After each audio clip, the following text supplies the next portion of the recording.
Hey guys, do you suspect that your house is haunted? Well, tonight, I'm going to give you some tips so that you can find out for yourself. We'll be right back.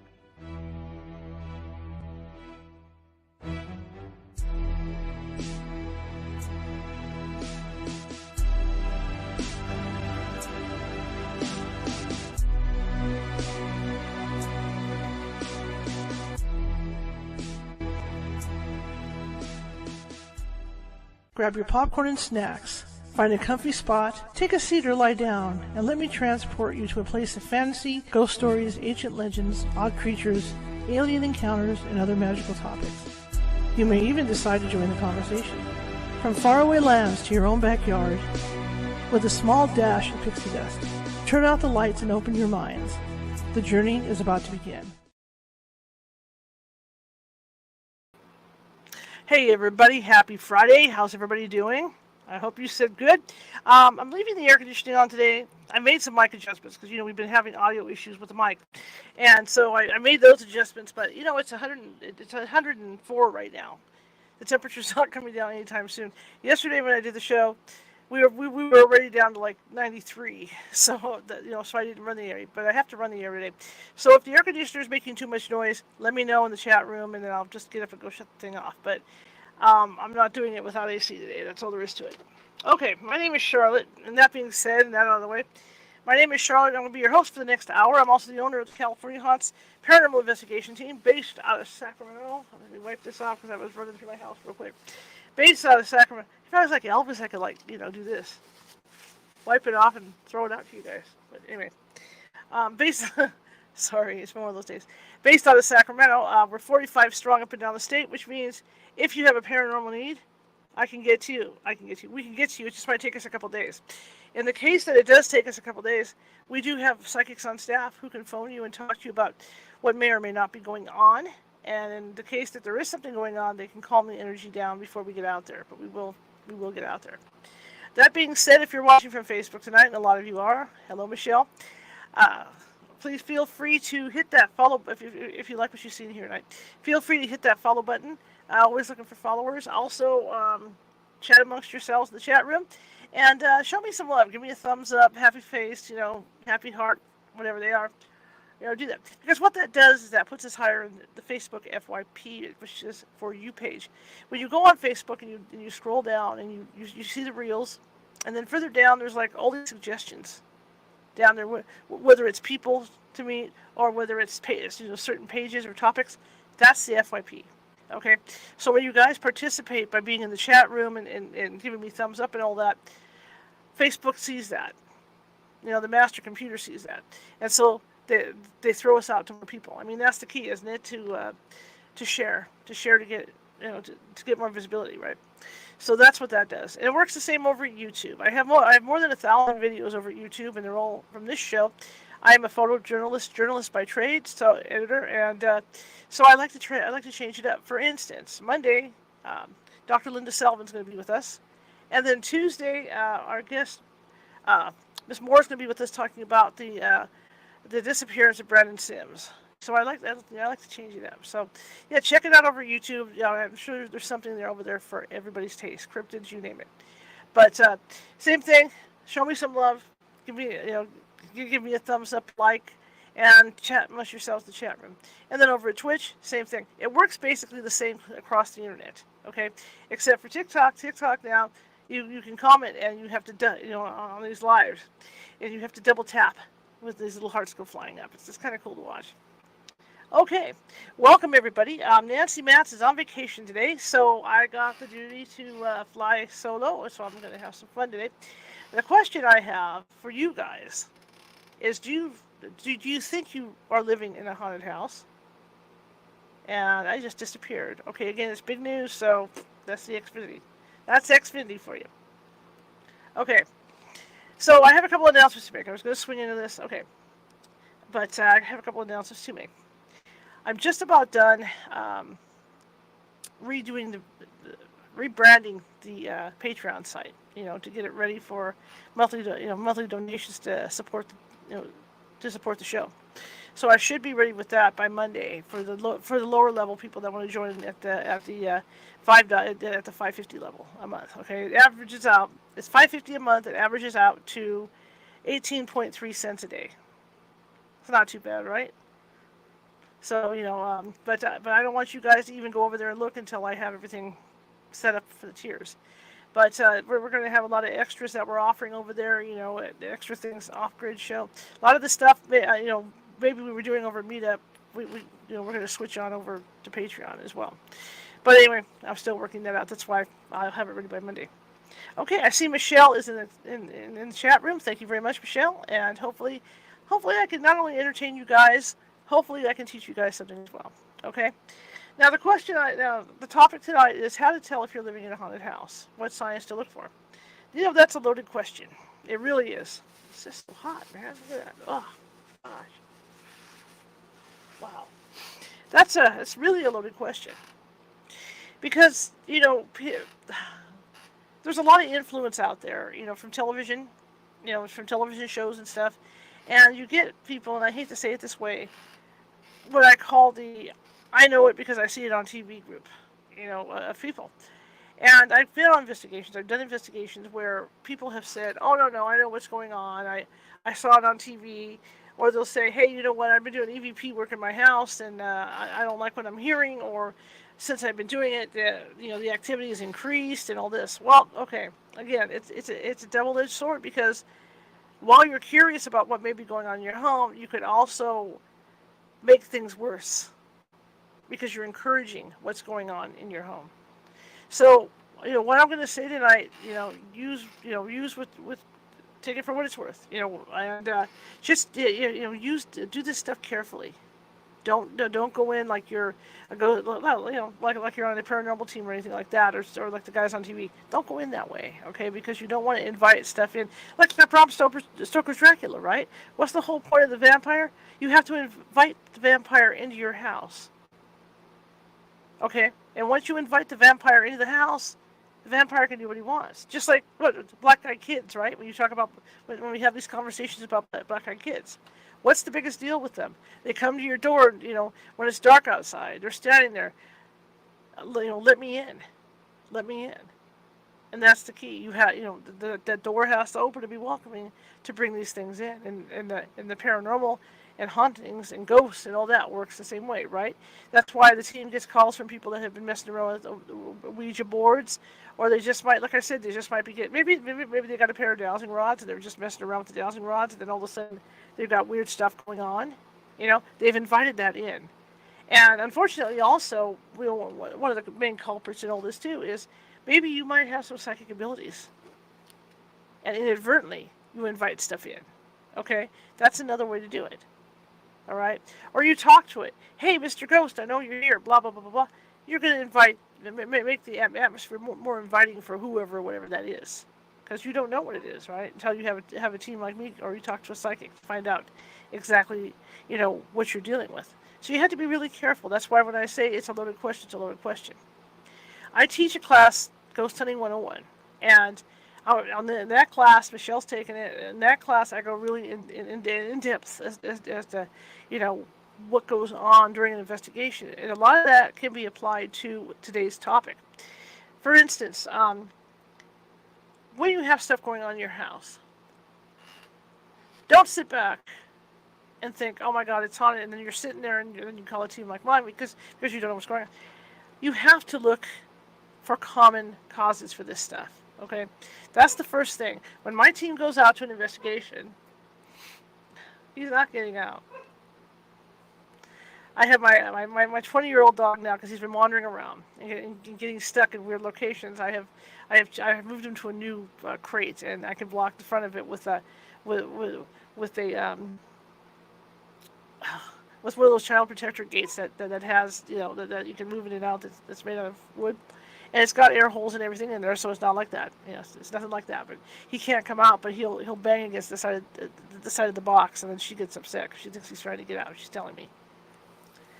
Anyhow, and it's not being cruel. He's like I said, he's 20 years old, and he wanders and he gets lost. And there's a couple times that I had to try and find him. So it's better, to have him in there.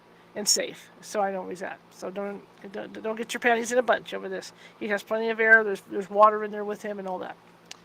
Anyway, speaking of panties in a bunch, there's two different types of paranormal teams. Okay, there might even be three, depending on how you look at it. There's a team. Okay, let's go with three. We'll go with three. There's three types of paranormal teams.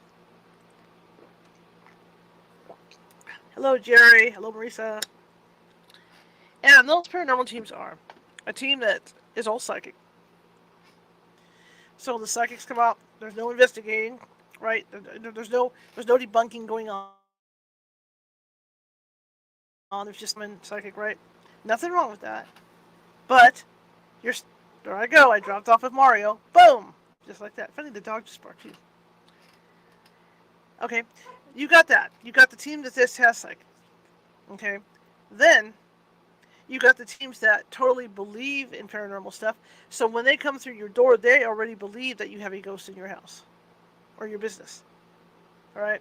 Then you got the third category, teams like mine. Okay, my team, we go out. We've got skeptics on our team. We've got psychics on our team. I don't know what that was. We got skeptics on our team. We have psychics on our team, and we also have people like me who do believe, but I'm on the fence, so I can go either way as far as being skeptical or a psychic, or that full belief. The important thing, and if you call somebody out to your house too to find out whether you got activity, the important thing in all this is that you want to make sure who you call out has a combination of things like we do. I'm not trying to toot my horn about my team. There's other teams like me out there. There's also the teams that you got to watch out for that are all skeptics, because the whole thing with paranormal investigating is you have to have an open mind when you go out. If you close your mind into looking at it one way, that's not good for the client. Okay, that's not, and it's not good for the team either, because the false positives start popping up. They're looking for anything. What you should do if you think that weird things are starting to happen at your house, especially let's say your lights start blinking when you're watching TV, or you're just sitting there reading a book and your lights start to blink and stuff, and it starts to happen 2-3 times a week or whatever. Instead of thinking it's a ghost right away, what you need to do, check the bulbs, check the wires on those lights.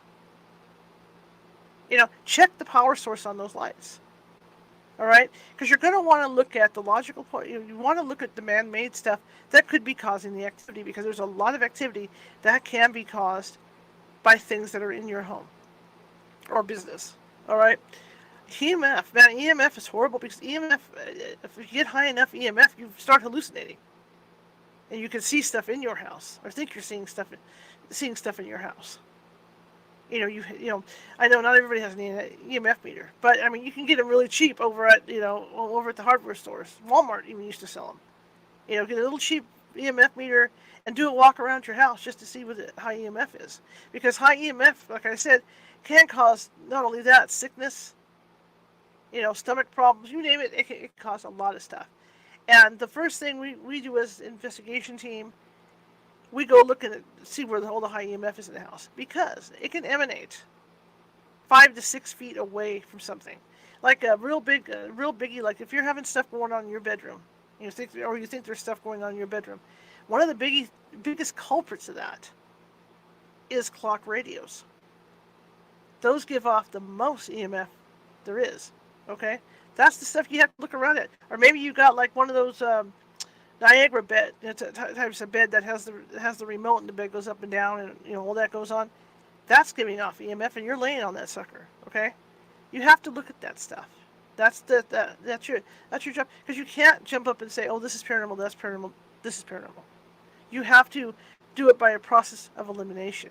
When you get to the point that you cannot debunk that stuff, then you look at the possible paranormal side of things. For instance, if you're lying in bed at night and you hear banging in your walls, what's your first thought? Some people, well, it's a ghost doing it. Okay, again, this is an influence of over the last 18 years that people have been watching TV shows. So right away, oh my God, I think it's a ghost. Banging in the walls, piping. Okay, some pipes bang. Murphy's Hotel has a very famous room, room 19.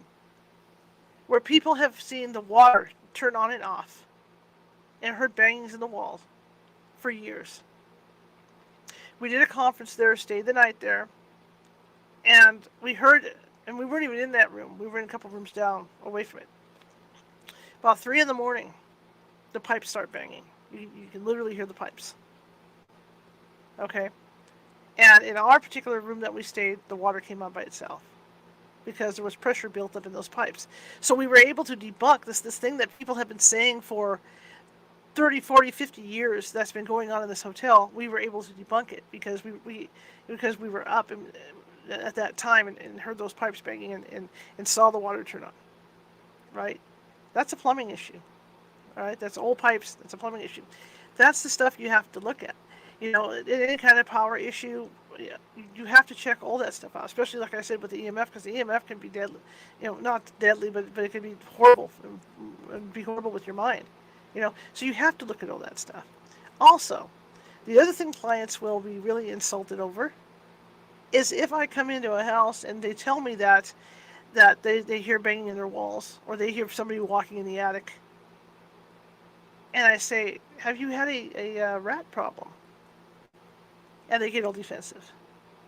That's another thing. If a rat gets into your wall, I just keep disappearing. Okay.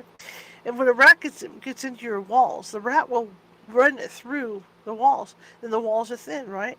Some of these rats, it's not so much the rat itself, it's the tail. It's the tail of the rat, okay? You will hear that boom, boom, boom in the walls. That banging. And it's usually the rat and the rat tail. Same thing with the attic as they run around up there. Easy way to tell if you have rats, or if you happen to have, mice or whatever, like up in your attic. When those animals defecate, and rats tend to pee a lot, I'm going to use the word pee a lot, their urine is fluorescent. So what you can do is get a fluorescent light. You can buy portable lights that are battery powered. Okay? And if you have access and you're able to look into your wall, or you have access to your attic to look up in your attic, you can put this fluorescent light up there and see if it is rats. Because as they run, they are peeing. So they will leave a trail of fluorescent pee behind them. That's how you can tell it's rats. All right? That's one thing. You know, like on my team, we have people that are HVAC contractors and concrete contractors, the whole ball game, so they know exactly what to look for and where to look. But that's a hint, okay? Because remember, the topic tonight is how to tell if your house is haunted. Okay, this is it. But you can't really, like I said, you can't really say the place is haunted until you've looked at everything else. You know, everything else that's going on. What happens when you have a chest of drawers that's opening and closing, that's opening by itself? That's another issue. Okay. What do? We get a level out. Because you want to see if that floor is level. Because if it's at an angle, just walking by could possibly open up a cabinet or one of the drawers.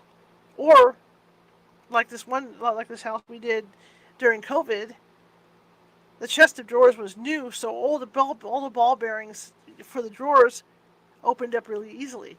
So on this particular floor, there wasn't a tilt to it. However, it was wooden underneath where we were at because there was a small crawl space underneath the house, right? So essentially, you were on the second floor. It's like anything else. When you walk across that floor, you're going to make vibration, okay? And so what would happen is the client would get within like 10 or 12 feet of 5-10 feet away from this chest of drawers. He would step down because he's in there, moving around, and these chest of drawers would open up. You have to look at all that stuff. You have to. Just like if you start hearing voices in your house, what are you going to do?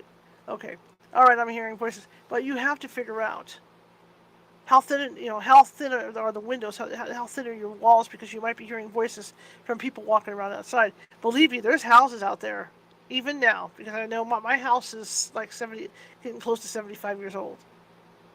There's houses out there that have really, really thin walls. And you could hear people walking around outside. One particular case we did over this area, the woman actually had a mail drop in her bedroom. Is where the mail drop was, how it was positioned. So she was hearing voices through the mail drop. And she thought she would be taking naps mid-afternoon, right? And she'd kind of wake up because she would hear voices. And she thought they were inside the bedroom with her. And it turns out that when we went out there, we had people. I had my team, walk up and down the street, and it turns out those noises were coming from the mail drop. Okay, coming through that mail drop. So it was people in the neighborhood. Another house up in Vallejo that we did, which is on the coast, or near the coast. Same issue, only her house behind, there was probably about 50 feet, or maybe a little more, to her back fence, and on the other side of the back fence was a walking trail where people were walking all the time. All right, so same thing would happen. She'd be sleeping away, and she'd swear that she heard voices in the house. Her walls were thin. We had people go out front, walk up and down the street talking, and people in the backyard, and then people on the other side of that fence talking. So we were able to figure that out and see what was going on. That happens all the time. One of the things that got a prelim when we go out, that's what we look at. We're looking at the walls, and what's going on in the house. Are the walls thin?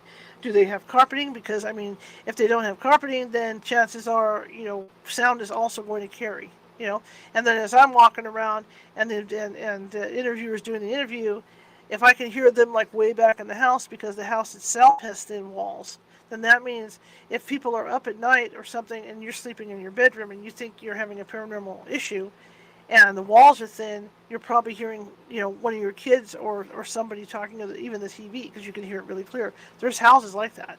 And that's something that you have to look at, as a homeowner.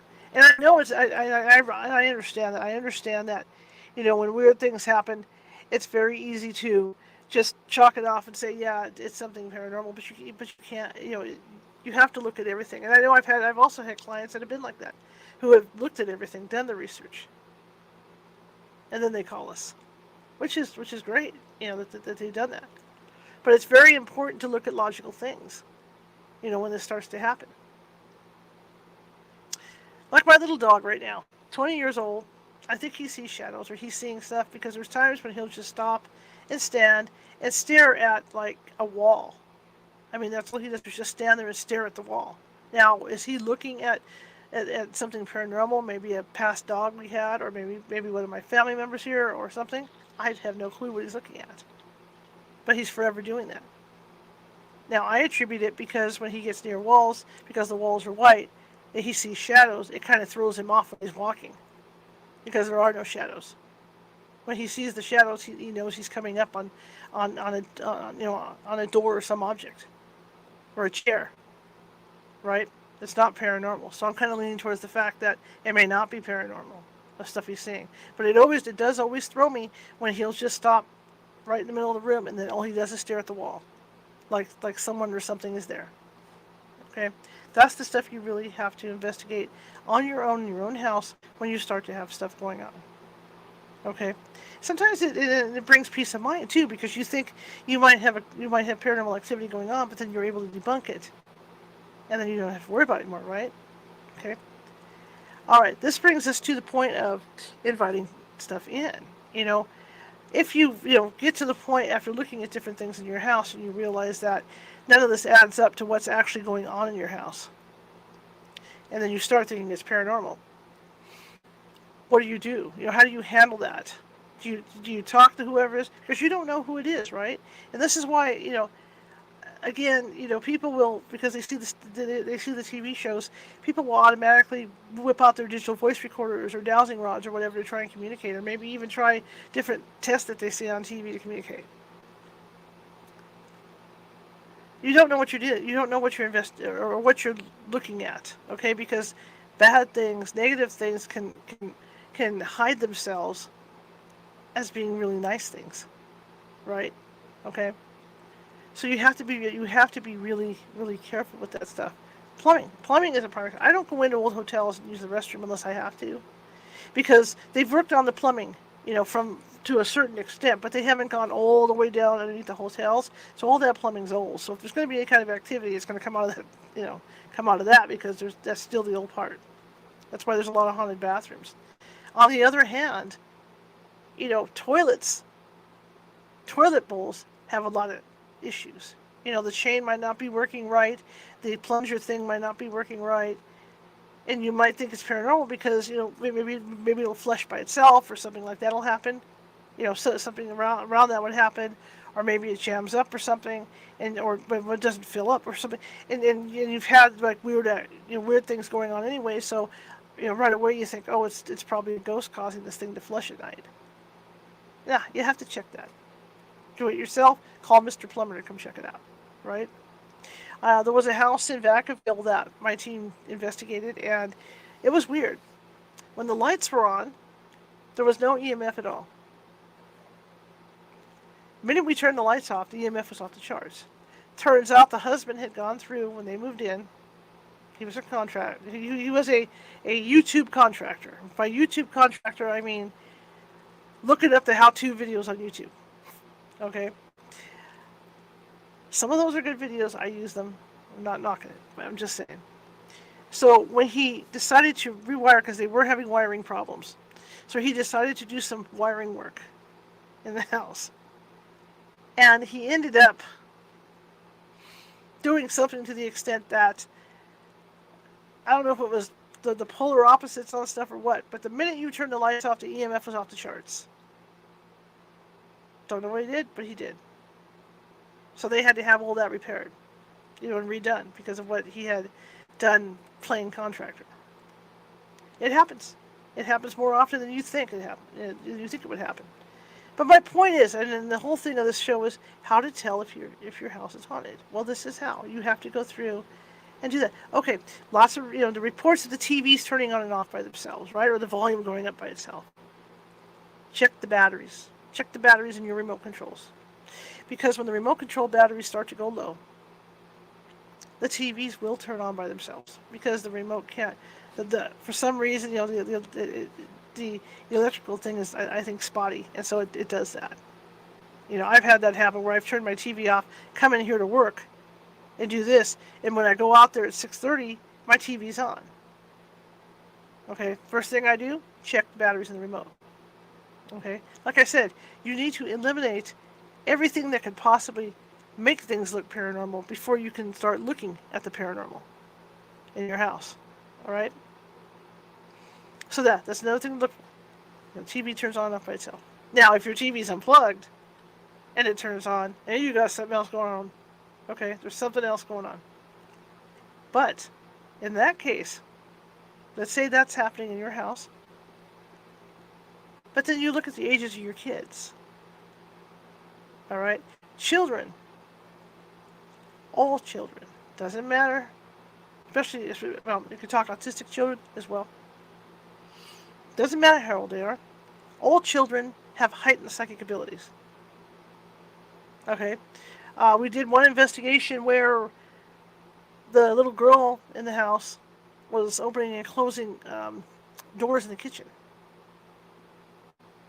But she never got out of bed. But she would open and close these doors in the kitchen mentally. Or her toys would turn on by themselves. Right? She didn't, she'd be sitting on the couch and the toy would turn on. In some cases, there were no batteries in the toy when it turned on. All right? And of course, they thought it was a paranormal situation, which it was because it's poltergeist activity because it's a little girl, right? But, I mean, you have to check everything. Don't just jump out right away and think that anything that goes on in your house is paranormal. Because it probably isn't. Just like your dog. Let's get back to a dog. Dogs can sense when there's other animals around. Dogs can sense when there's rats around. Okay, I've seen it personally. Just like with my 20-year-old looking at the wall. Who knows, okay? I'm not saying I have rats, I'm just saying a dog will go bark at the wall. If your dog suddenly starts barking at the wall, then you need to check and see what's going on with that wall. That's the point I'm trying to make. Because it could be something like vermin in your walls, or like in my case, we get squirrels in the attic, and the dog sits there by the utility room door and barks. She's looking up and barking. You have to check all that stuff. It's not paranormal. It's nature. It's nature. It's an interesting field to be an investigator, but it's also, and I know it's scary. If you're at home and weird things start happening, it's scary. It's scary, right? But you have to investigate stuff. You have to look around. You have to be a paranormal investigator yourself. All right, so you have to go through and look at these logical reasons for stuff. Just like hearing footsteps. If you're hearing footsteps, say you're home with your husband or you're home with somebody else, and you start to hear footsteps, and you're wondering where the footsteps are coming from. Well, go walk along your floor. Go test it. You might have a floor that maybe you've got a crawl space underneath, and that wood, just like living in an apartment when you're upstairs, right? No matter where you step, if you step down heavy enough, the people underneath are going to hear it. So this is a similar situation. Let's say someone's in a bedroom down the hallway, and they step down, even on carpeting, could work on carpeting, but let's say it's wood floors. They step down on the wood floor, and you could hear it all the way in your living room. It might be 3, 4, 5 doors down, and you can hear that. But it's creepy because it's disembodied. That's what you got to figure out. That's what you got to go down and figure out. Okay, and like I said, once you look at this stuff and figure out that okay, this is something that's human based, you feel a lot better because it's not something weird coming at you, that you can't see, right? So then you start looking at the paranormal. All right, paranormal science can be anything, and this is and like I said, it's a loaded question because science that something's haunted overlaps into science that it's a man-made situation. Like again, footsteps. You hear footsteps. Now, if you're in the house alone and you hear footsteps, that's a whole other banana. Okay, but if you're in the house with other people, you have to be aware of their location and what they're doing. Okay, even with my paranormal team, we go in like from room to room, looking at stuff, but we're well aware of what, of what we're all what we're all doing and where everybody's at, so we can keep track of this time. I'm gonna get in here for some fun. Here we go. Okay. Hello, Brandon. Hello, Brandon. Okay. So in the chat room today, I've got Brandon, I've got Jerry, I've got Pamela, I've got Marisa, and I've got Michelle in the chat room. Welcome, everybody. But I think I just did this. What was it? Is it normal or paranormal the other day too? But I don't think I talked about this stuff. I think it was something else I was talking about. But anyway, you have to look at the logical side of all this before you can sit there and start looking at the paranormal side. Because there usually is, in the majority of the cases, there usually is a logical explanation for what's going on in the home. Okay?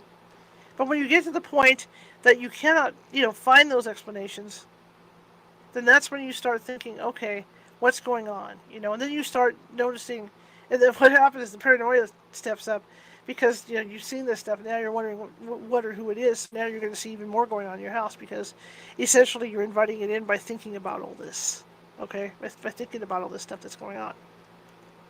All right, but the main point of all this is, like I said, how to tell if your house is haunted or not. Okay, bottom line, you have to check stuff. You have to check all the logical explanations for stuff, right? How about you're sitting in your house and you hear something, you hear banging on an outside wall, maybe near a window, or something like that. The other thing we do when we go out on investigations is we do a walk around the outside because we want to see where all the trees are. We want to see where all the trees and where the tree branches are. Because in a lot of cases, a tree branch is hitting your window. A tree branch is hitting the side. Hello, Pam. A tree branch is hitting the side of your house and causing the noises. Or that same tree branch, when we talk about footsteps in the attic, right? That same tree might be tall enough to where its tree branches have grown out enough to when the wind blows, the tree branches are scraping your roof or hitting the roof. That's something else you got to look for, right? Where are all your power lines running into? What rooms, what position? Are you sitting in your living room right where the power line is coming out, and so you're sitting on high EMF? You have to look at all. You have to look at that as well. Where's that leading into? We did a house up in the foothills where they had solar power, which is all great, fine and dandy. But the main bedroom in this house, it was a guest house, when you laid on the bed, it felt like you were being tossed on the ocean. Because a lot of the wires from the solar system were coming in underneath the floor where that bed was located. And the EMF was off the charts. You'd get up off the bed and you couldn't stand up because you were so dizzy. Again, you have to check because and the person that was in the house said that a lot of the stuff that was happening to her in dreams and other stuff, feeling of being touched and all this, was happening to her while she was lying on that bed. Nothing paranormal, nothing to see here. It just because of the high EMF levels. Those SMUD meters. SMUD put these meters in. I'm sure everybody else, PG&E probably did too at some point, that they call them smart meters. The first smart meters that came out, for people that had semi-sensitive abilities, they were miserable. Because they have so much EMF coming off. I mean, through the walls, into the house. One of our investigators was starting to see brown figures in her house. So we went out to check it out. It turns out, right where she was seeing all this stuff happening in her house, just outside, maybe about 20, 25 feet outside from where she was standing, was a smart meter. Extremely high EMF. Again, EMF. So that's stuff like that you have to look at. Another thing we look at also is we're looking at how thin the walls are. We're looking at how thin the windows are. We're looking at pets. Where are the pets located during these things? Because sometimes pets can make noises too that you don't realize they're making, and that's something you have to look at. I even had, let's see, even here, the electrical has always been weird here, but outside, I've been outside where, actually I have a light. Let me take that back. I have a security light in my front yard that you have to, it's a weird light because in order to get it to work properly, you have to go in and you have to use the light switch with a certain sequence to get the thing to activate, right? There's a certain sequence because it's motion activated and it's daylight activated, right? So when it's motion sensitive and when it gets dark, it pops on and off, right? I have it in the off position, and I'm working on a case with somebody else that I'm doing over the phone right now, and that light's been turning on by itself out there. Nobody driving by, no nothing. Now, is that a wiring issue with the light? I have no clue. I'm not an expert on those things.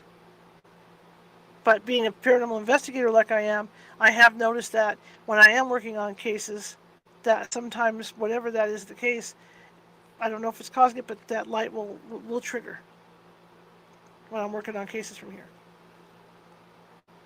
But what gets me is that it'll trigger yet, it'll be off for 2-3 months at a time, and then all of a sudden trigger on its own. Maybe I need a new light, right? But I mean, that's the kind of thing you could fall into thinking, oh, it's all paranormal caused. Do I think it's paranormal caused? Sometimes I do, because it depends on what kind of cases I'm doing at the time. Let me get this up here. Let me read these. I can read these while I'm on here. I do. I live in a haunted house. Yeah, that's a good question, Michelle. If anybody lives in a haunted house, let me know.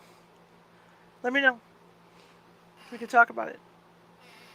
Okay, but I'm not trying to kibosh the because I do this. I've been doing this for a long time, and I've seen a lot of houses, a lot of haunted locations. Whether it's a home, or it's a business or a haunted business. I've seen a lot. I've seen enough to make me a total believer in this stuff. Okay. But again, before I go in whole hog as a believer, I want to make sure that I do, get. It's just like get the facts. Get the facts, ma'am. Just the facts. And put all that together. When we go see a client at the end of an investigation, and if we compiled everything, we have a 17-page report for them. Okay, 17 pages. And that includes anything that we went through, and I hate the word debunked, but anything we were able to go through and do a reality check on. All right. And then if there is something paranormal, of course, on the night of the investigation, we probably went over it with the client anyway, but all that information's in there as well. But we do not go out thinking that something, hi Mike, that something is paranormal right off the bat. We just don't do that. Let me get in here. I'm gonna blow this up here so I can see you guys. Hang on. If it lets me, it looks like it's being difficult. There we go. Let's see. Okay, good question. Let's see. I heard something moving in my room. I heard my name being called. Is that neurological paranormal? Okay, Michelle had a good question about that. Is that neurological paranormal? Okay, I'm not a doctor. Okay, but sometimes, like I said, you need to check. Like I said, EMF is really, really important to check. If EMF can cause paranoia, and you can hear voices and all that stuff. Now, you might be sensitive as well. That's why, like I said, it's like a loaded gun for this question. And you might be sensitive as well, so things are these deceased things are coming to you to communicate with you. That's what you have to check. So in your case, I would look at the logical part of it first, and then start narrowing it down. Okay, check your walls, check the window, and all that other stuff. That's what I would do. And Mike says, how do you get rid of them without escalating it? That's a toughie too. Usually, the best way to do that is to call somebody in that knows what they're doing to do that. Because if you try to do it yourself, yeah, there's a chance you could escalate it. Because you need to get as much information as possible about whatever is there, Mike, okay? And if you're going blind and you don't know what you're talking to or who you're talking to, it can escalate.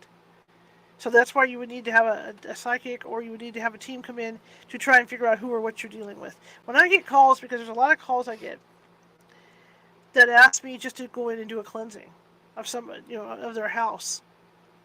And I just can't go in and do a cleansing because not all cleansings fit the situation. It could be something, that's Native American that's in the house, and if we go in and try and do a Catholic cleansing on it, or we go in and try and do just a standard cleansing on it, the thing's not going to respond. It might, like Mike says, it might escalate it. So you have to figure out what you're dealing with before you start, doing cleansings. I'll give you guys a little advice here for an easy way to calm energy down in your house if you think you have energy in your house. It's really simple. Go to the Dollar Tree and go get yourself some sea salt. Now, some people will get some holy water and they'll soak the salt in that. But what I've done in the past, and it's really simple, a lot of people will take it and put the sea salt, in all the doorways and around the windowsills and stuff in the house. What I did to calm things down here was I just got those little Dixie cups, or those little pill cups, those little pill cups, and put the salt in those, and then I would put them like on the windowsills and all over the house. And it calms the energy down in the house. That's an easy way to calm the energy down. Okay. But like I said, Mike, it's hard to get rid of something when you don't know exactly what it is. And some things will masquerade. I mean, there's things out there that want you to believe that they're demonic when they're really not demonic. They're just acting really bad to make you think they're demonic. I've read into cases like that. So that's why it's really important to talk with a psychic or of course, before I said, really important to narrow everything down before you even call a paranormal team out or talk with a psychic. Just make sure you looked at all the logical stuff. Okay? But yeah, like I said, that question of yours is perfect because I get calls all the time to go in and do cleansings, and they don't want us out to do an investigation. I don't care. I know what's on it. I know we got to cleanse the house. But you don't know what you're dealing with. Does that make sense? Michelle. Sometimes, let's see. Yeah.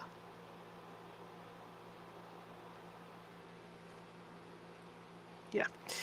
Yeah. So, yeah, you would have to check, Michelle, make sure that that everything is legit. But like I said, if you think if you have psychic abilities, things are going to come to you. I mean, it just happens. But like I said, you have to do your best at trying to debunk everything. All right, salt is like I said, the salt is the easiest way that I do it. I still use salt here. I'll put salt on all the windowsills and stuff to keep things calm.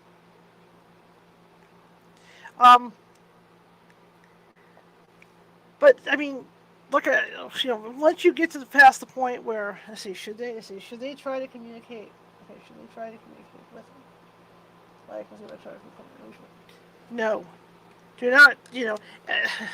Do not, because what happens is that thank you, Michelle. Because what happens is that when you do that, you're inviting that thing to come in for even more activity, and again, you don't know what you're dealing with. Things, some of these spirits will lie.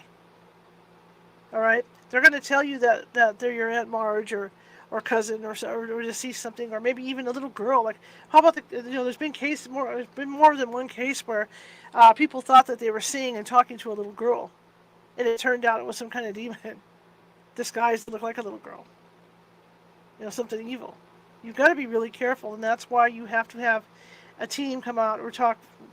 Once you narrow all that stuff down and realize that it's not something that you can pass off as logical. Once you do that, then you have a team come out or a psychic come out to do to take a look, because once you start talking to it, you're just inviting it to become friendly with you. There was a case I just saw in another show, and I've seen this case before. And there was this particular spirit in this house that was constantly harassing this family. And they had done all the logical stuff. They had looked at all the logical, and they realized that they had something bad in this house. And this thing decided that it was creepy because the family started to not, I wouldn't say embrace it, but they decided to talk to it like it was a member of the family. And so this thing was a demon. It turned out some kind of demon. And at the very end, when it left the house, because there was a whole lot involved in this case from past lives and things. So it left the house to follow someone from a past life that it had been in contact with. Okay. But when it left, because it would leave messages on their bathroom mirror, and so they would go in there and get these messages off the mirror, these cryptic messages. When it left the house, the message read somewhere along the line of, "I'm going to miss you, my family." That's creepy, right? Because they had somehow, not the whole family, but members of the family had somehow embraced this thing and made it into something that it shouldn't have been. And that's what happens when you get in a Ouija board or you start playing around with that stuff on your own. You don't realize that you're doing that. You're making friends with something you don't know what it is. Like in this house, I know what's here. I know who's here. And I can tell when something else comes into my house that attaches to me on an investigation, or maybe I'll go to the movies or something that comes home with me. I know when it's not something that belongs in my house. Because the ones I have here that are my family act a certain way. Am I going to engage it? No. Sometimes you get lucky because when something follows you home like that, after about 2 or 3 days, they'll leave because they realize that they don't belong there. But there are ones that you do have to somehow get rid of. And that's when, again, you have to have that information to know, what or who am I dealing with? And that's when you have to call somebody out, to take a look before you even try to take the thing out. Because it could escalate. It could go bad, depending on what or who it is. Let me see. I'll just leave this thing up while I'm on. Yeah, it's really scary. And there's a lot of cases like that where, like I said, that if you can look them up online, even where people think they're talking to a child and it turns out to be something else, something not so nice.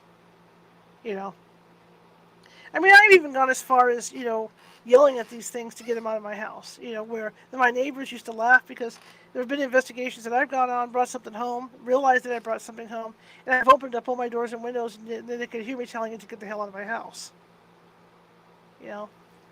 I just think the universe that it wasn't something that was aggressive. I mean, I did a demonic investigation a few years ago where it was a minor demon, but I came home and started to look at all the evidence. It came home with me without realizing it because we had banished it out of the house. Trish and I had, and I'm sitting here doing that, not here, but in the living room doing my EVP sessions, going over my EVP stuff, and I had claw marks going down my arm like this, and both arms when it attacked me. But then I knew what it was, so then I was able to go after it too. Again, you have to know what you're dealing with to, really kick them out without having it escalate. What have we got? Let's see. Calling on Father. Let's see. Thank you. Oh, you secret talking Michelle. Yeah. Does praying helps? Praying will help. Calling on, if you're religious, call on your religious deities. Things like that. I wear a St. Michael medal. You can do it that way. But again, if it starts to escalate, you have to, the best move is to call out a team or try and get a hold of a medium. And be careful with the mediums you choose too, because some of them aren't so great either. Some of them will string you along and just keep charging you money to get more info too. So you got to be careful with who you're talking to, right? Now, a priest. The issue with a priest, and I'm going to let you guys know about this because it looks so easy. It looks so easy when you see this stuff on TV when the church gets involved. When a priest gets involved with this stuff. The problem with that is that generally, unless it's just a general house blessing, okay? Unless it's a general house blessing, it's not as easy to get a priest out as you think it would be.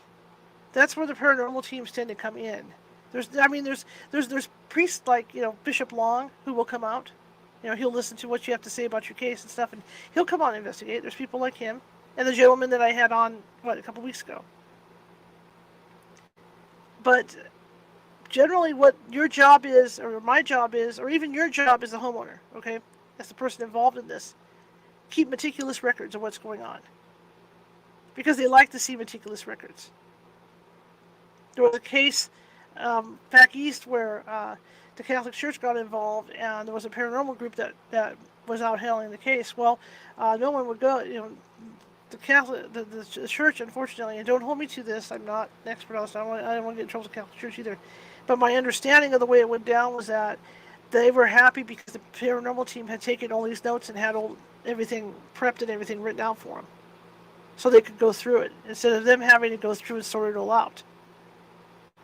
So sometimes paranormal teams do help in those types of cases, because it helps to, inform. Like again, they don't know. Even the priest doesn't know what he's dealing with when he goes out on these cases. Right? It could be anything, and the majority of the time, it's thought to be demonic because it's a ghost. Because a lot of religions feel that stuff's demonic no matter what. Whereas as a ghost hunter and being out like I have, I believe that there's an Aunt Polly that can visit you in different things, or somebody that lived on the land or whatever to visit you. But it really helps when you have a lot of written down stuff about what's going on with your family and about what the activity that's been going on. That helps the minister or priest when they come out. It's not as easy to get an exorcist out to your home as you think it is, like it is on TV. There's a lot involved with that. That's why you have to have meticulous records on that stuff. I'm creating. Someday I'll have to be able to read my screen, right? Yeah. St. Michael, yeah, I can wear a St. Michael pendant when I'm out. I also have created my own medicine bags, and they're really easy to make. It helps if you have a Native American shaman do it, but you can do them yourselves. I believe it's all a belief. It's all what you believe in. It's all a belief factor, and because there's certain items that you can put in there, like they want animal fur. So of course I have my dog. So one of my dogs gets a little haircut. I can put it in there. You can go to the those psychic stores and you buy the stones. Because there's those certain stones that do things tourmaline and different things that will protect you. You could put little tiny protection stones in the bag. You could put like one called for a bone of a bird. Of course, I used chicken because that's all I have. But like I said, you put stuff in there that means something to you in that medicine bag, along with whatever protection stones and stuff you want to put in there. And then I wear it around my neck. So I have a couple medicine bags that I use. Let's see. Michelle's keeping me occupied tonight.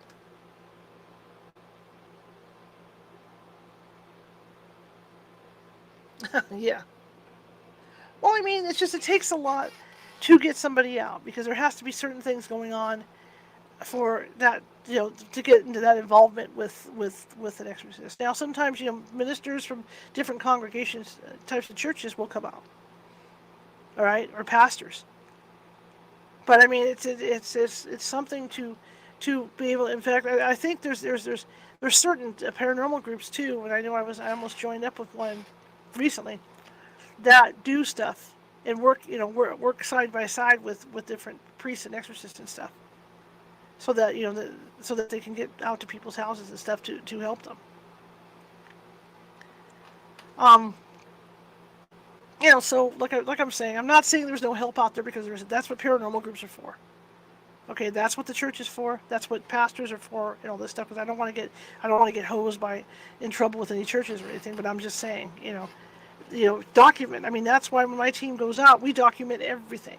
Everything gets documented. Every report from the client, every report of things that happen to my team members when I'm out there, everything's written down. And it's funny because I'll get these EVPs back where I can hear my team members laughing at me because I like everything written down and I like to see all the documentation for these investigations, because you never know when you're going to have to say, okay, we're in over our heads, we're going to have to take this to a higher power, to the church, or to a church or to a pastor or whatever. And that way I have everything filled out that I can give to them and they can look at it. All right?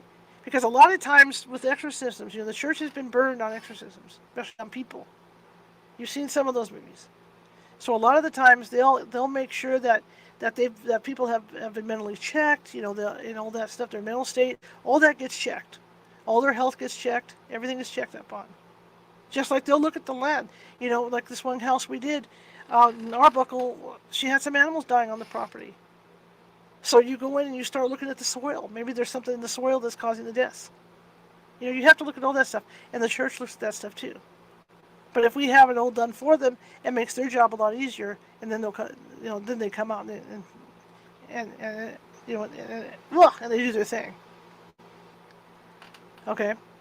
Like I said, I don't want to irritate anybody at the church or anything like that. I mean, I don't work for the church. Okay. I don't. I know a couple exorcists. But I don't work for the church. I'm just saying what I've heard over the years. Maybe things have changed, over the years. But, they like to document what's going on before they get involved, because they have, the exorcist has upper-ups at the church that they have to ask and get permission to do the exorcisms. So the more documentation there is for these guys, the better it is for them to go ask and to get permission to come out. Okay?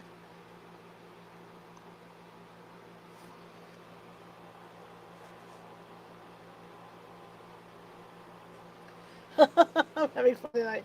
It's a Friday night, right? Okay.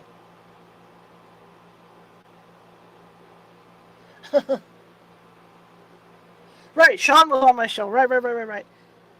It'd be nice, at some point I'm going to get a big old screen in here and I'll see myself up like on a 45-inch screen so I can read all the comments.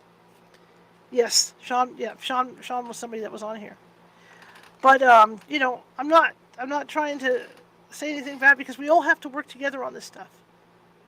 The paranormal teams and the exorcists and the pastors and all these people that do the paranormal investigating, we all have to work together on this stuff to help the client. I mean, that's our job when we go out, is to help people and educate them. And that's what I hope I do here. Like tonight, I hope I educated you guys on some of this stuff. Okay? How to tell if your house is haunted. That was our topic. How to tell if you have a haunted house. You have a haunted house once you look at all the logical stuff that could possibly be causing it. And then you start to realize that there's nothing that can explain what is going on. Then you can look at things paranormally. Okay? Alright. I will be back Sunday, 6 p.m. Pacific, for part 6 of Bram Stoker's Dracula. I ended up reading part 5 on Monday, or was it Tuesday? One of those days. Last week. Or this week. So I'll give you guys an update about that on Sunday.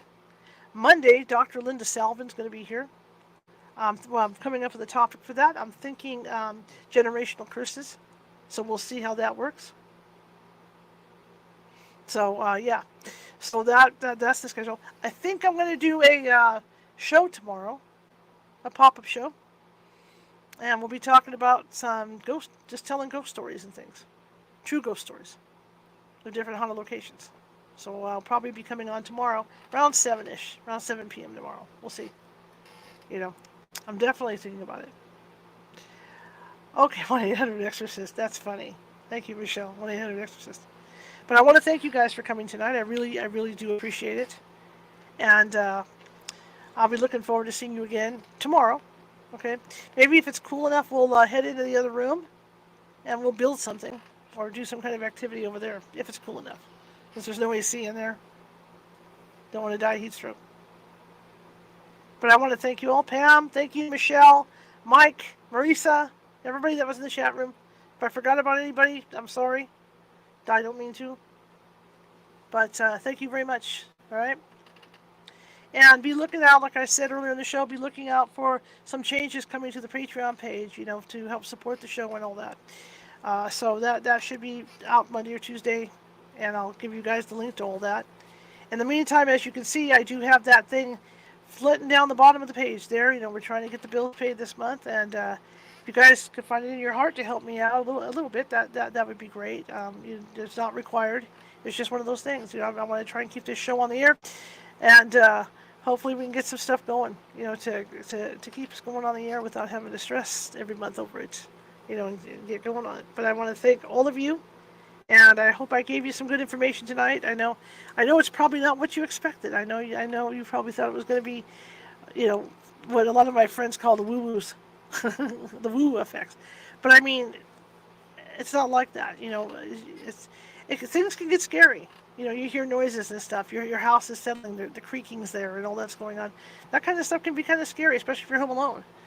But you have to look at the logical part of that before you even think that there's something paranormal going on. Just like with poltergeist activity. Let's talk about that a second before, like we talked about the little kid with poltergeist activity. Kids going through puberty can cause stuff to jump around your house and whatnot. Stuff will turn on and off by itself.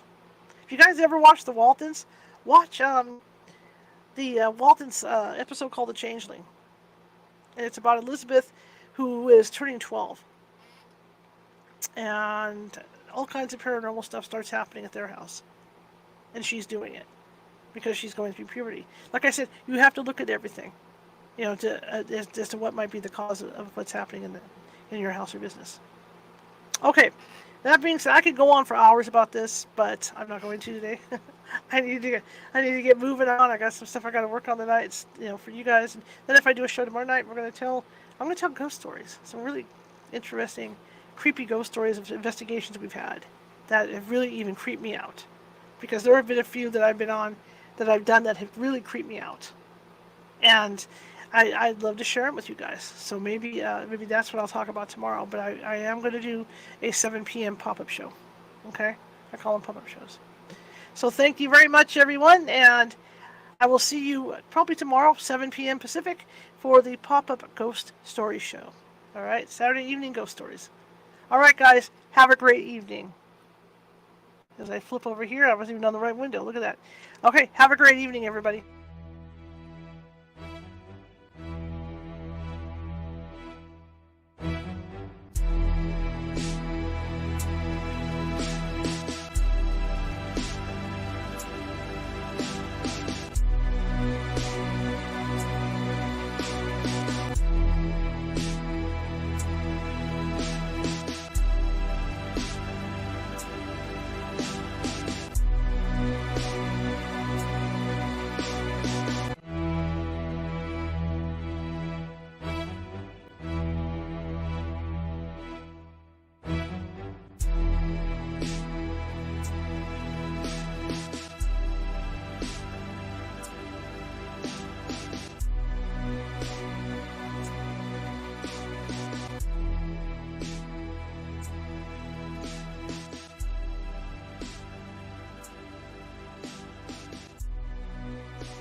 Okay.